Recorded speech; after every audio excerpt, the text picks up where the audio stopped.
So welcome to the study room. My name is Nitin and this is part 2 of real numbers. So let's start. So the topic for today is the fundamental theory of arithmetic. तो सबसे पहले इसकी हम definition पढ़ लेते हैं, उसके बाद इसके बारे में बात करेंगे. ठीक है, तो इसमें यह क्या कहता है? Every composite number can be expressed, that is factorized, as a product of primes, and this factorization is unique apart from the order in which the prime factors occur.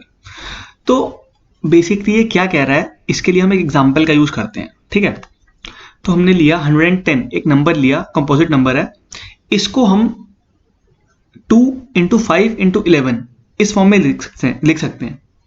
और आप देखोगे ये प्राइम नंबर्स हैं 2, 5 और 11.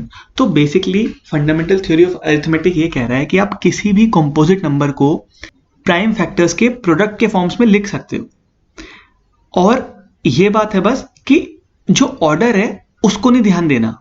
That is, अब जैसे मैंने लिखा 2 into 5 into 11, इसको और कैसे लिख सकते थे?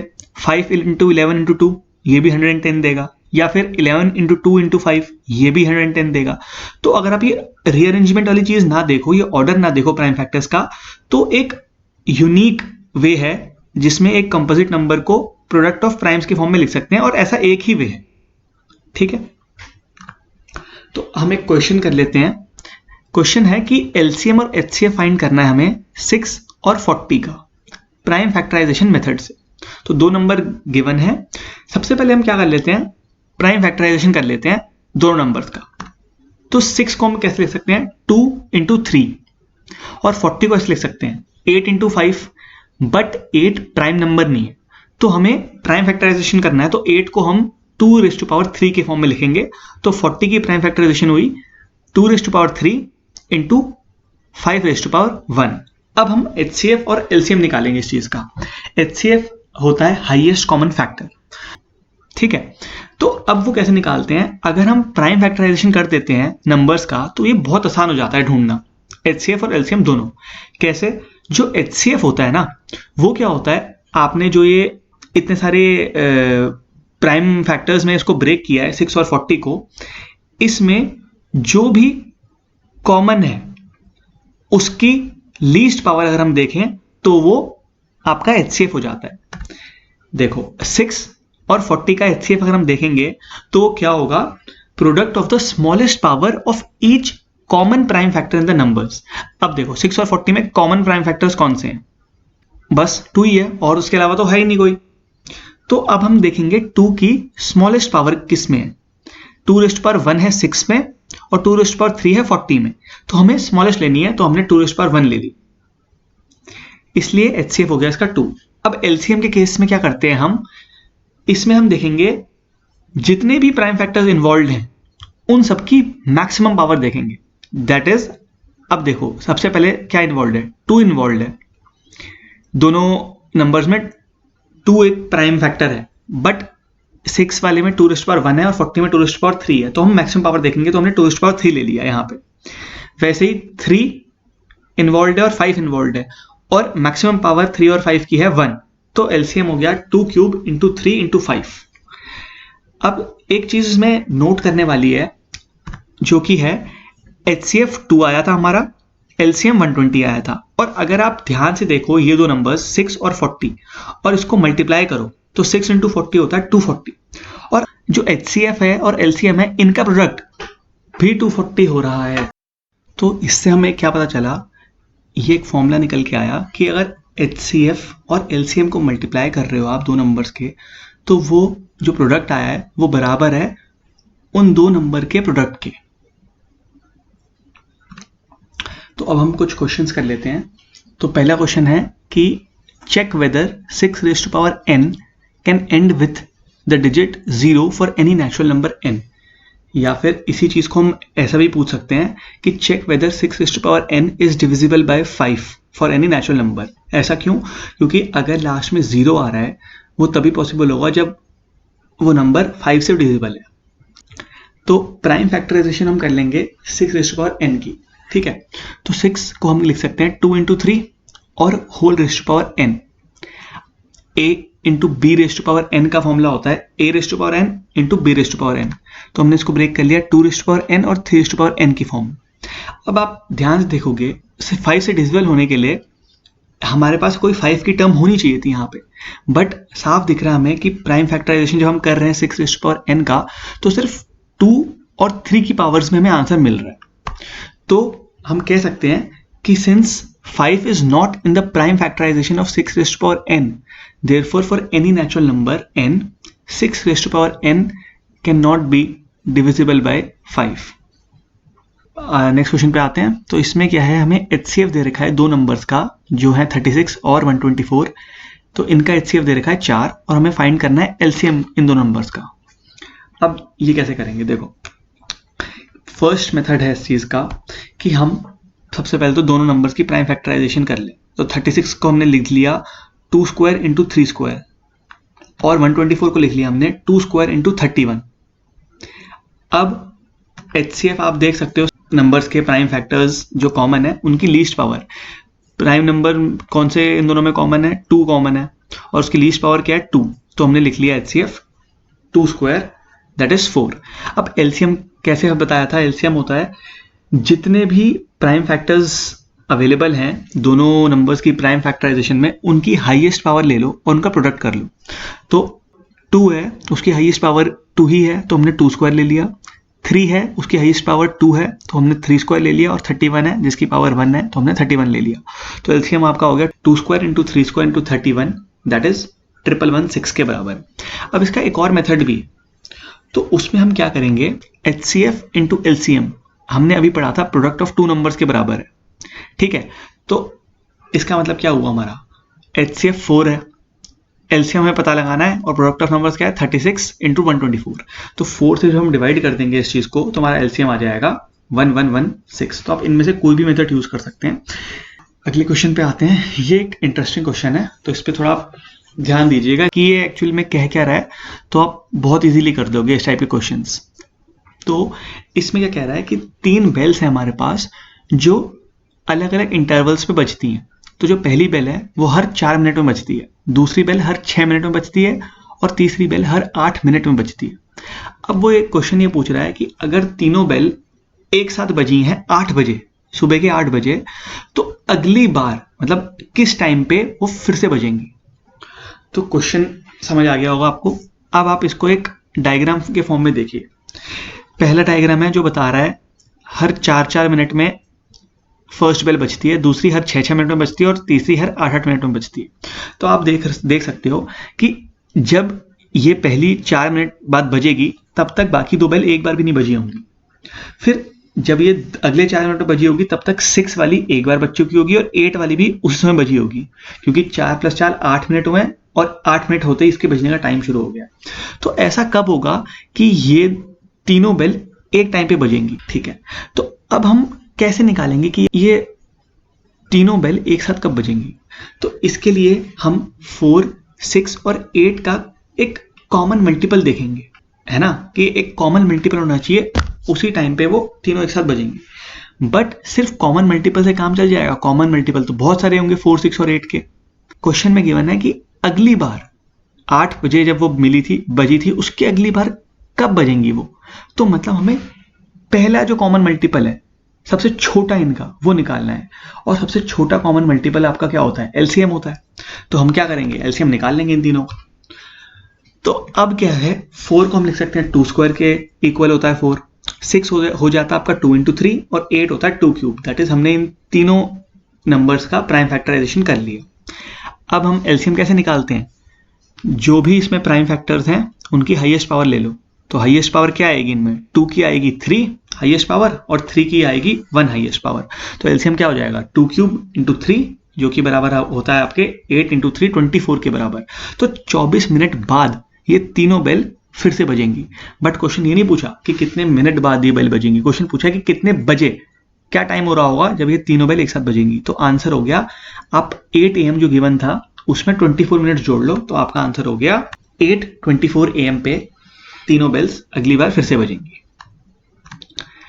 ओके, अब ये क्वेश्चन है, ये भी एक इजी क्वेश्चन है। इसमें एक नंबर दे रखा है कुछ 7 × 6 × 5 × 4 × 3 × 2 × 1 प्लस 5। ये पूछ रहा है कि क्या ये नंबर एक कंपोजिट नंबर है।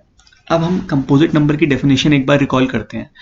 कंपोजिट नंबर क्या होता है? जिसका मोर देन 2 फैक्टर्स होते हैं, वो एक कंपोजिट नंबर हो जाता है। तो अब हमें इसको ऐसे दिखाना है कि इसको अगर हम मिनिमम a इंटू बी दिखा देते हैं, इस नंबर को a इंटू बी की फॉर्म में अगर हम दिखा देते हैं, तो मतलब इसके 2 फैक्टर्स होंगे, दैट इज a और b। अब आप देखो इसमें 5 कॉमन आपको दिखेगा इन दोनों टर्म्स में। देखो फर्स्ट टर्म हो गई ये वाली और सेकेंड टर्म हो गई ये 5। अब इन दोनों टर्म्स में से हम 5 कॉमन ले लें अगर, तो क्या बचेगा? ये 7 into 6 into 4 into 3 into 2 into 1, first term से ये बचेगा और दूसरी टर्म से 1 बचेगा, जो कि यहाँ लिखा हुआ है। अब हमने आपको इसको सॉल्व करने की जरूरत भी नहीं है, जो ये वाला ब्रैकेट है, क्योंकि हमने इसको दिखा दिया है a इंटू बी की फॉर्म में, जहाँ a 5 है और b ये वाली टर्म है पूरी। तो हम क्या कह सकते हैं? क्लियरली इसके 2 फैक्टर्स तो हमें दिख ही गए, तो ये एक कंपोजिट नंबर है।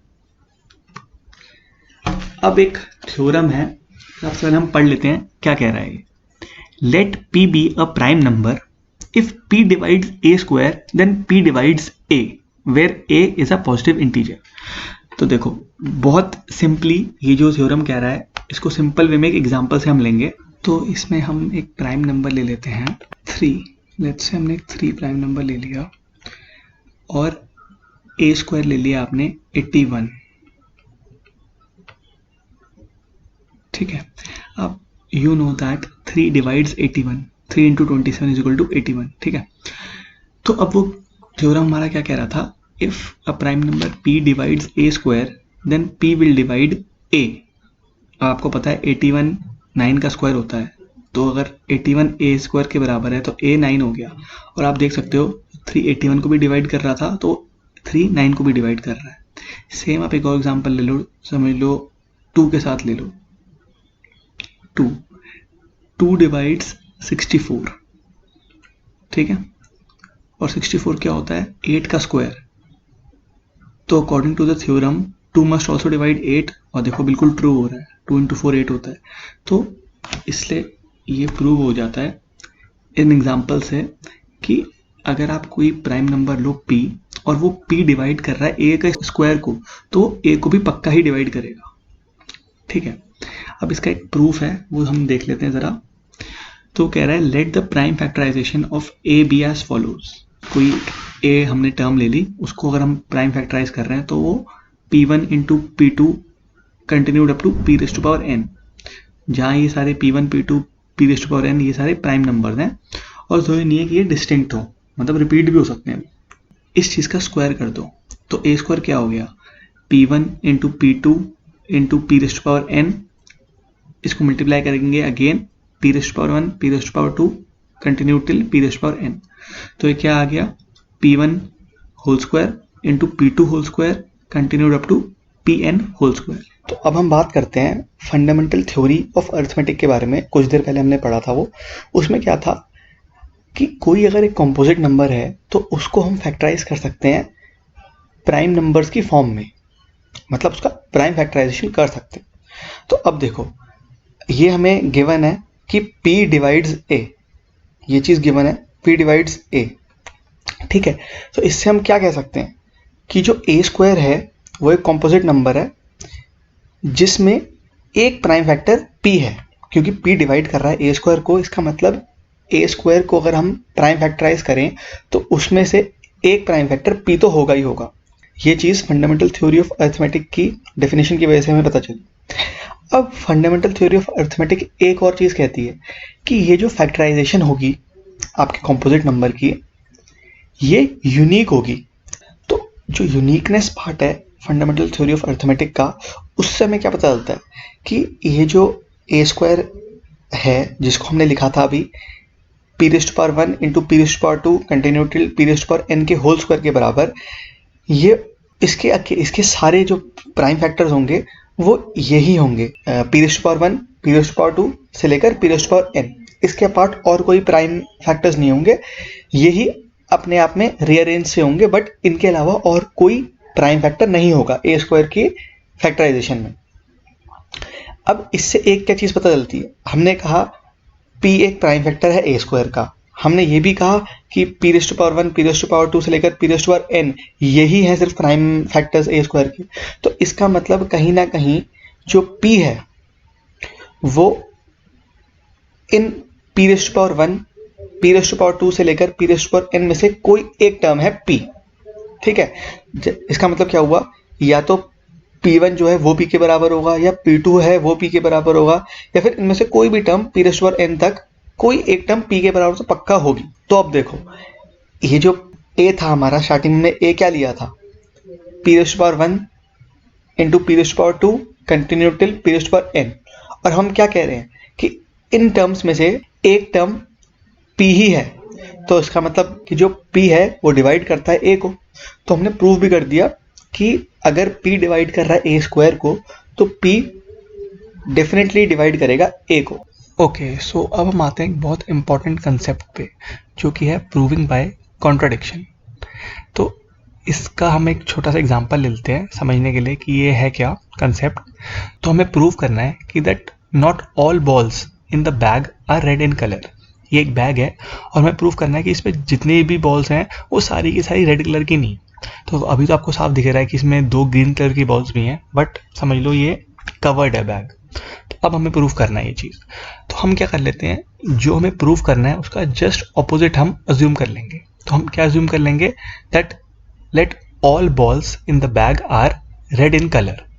तो अब हम एक एक करके बैग से बॉल निकालते रहेंगे। तो हमने पहली बॉल निकाली, वो रेड कलर की हुई, ठीक है। दूसरी निकाली, वो भी रेड कलर की है। तीसरी निकाली, यहाँ पे हमें एक ग्रीन कलर की बॉल मिल गई।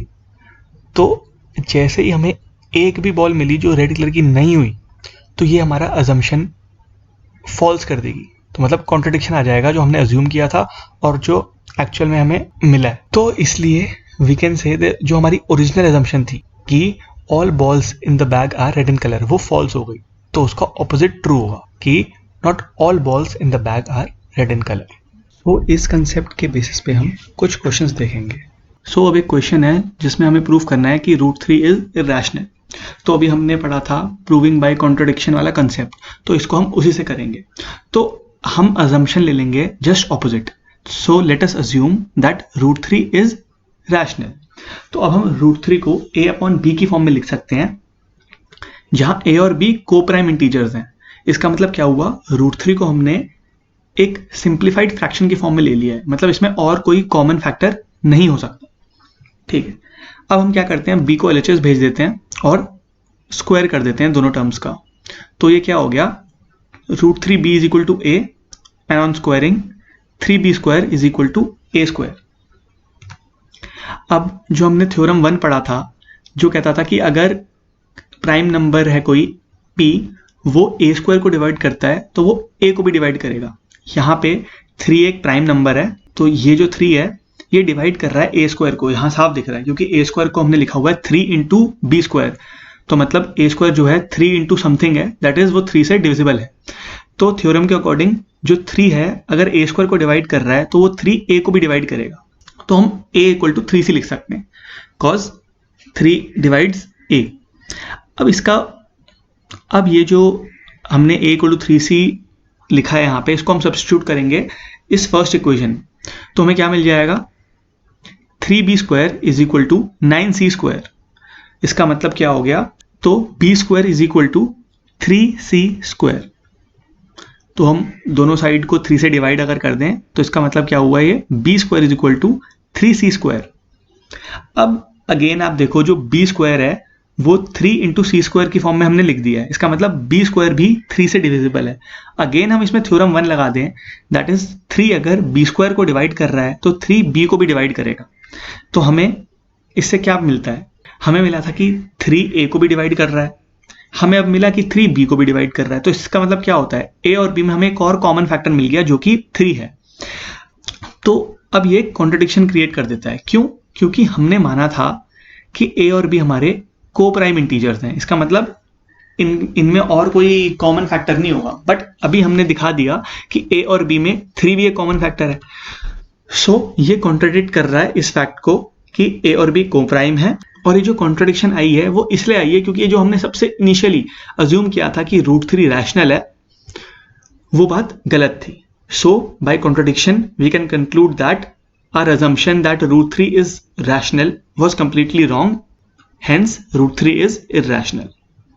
तो हम एक और क्वेश्चन देखते हैं वही प्रूविंग बाय कॉन्ट्रडिक्शन वाले कंसेप्ट पे. तो इसमें हमें प्रूव करना है that 2 minus root 3 is irrational.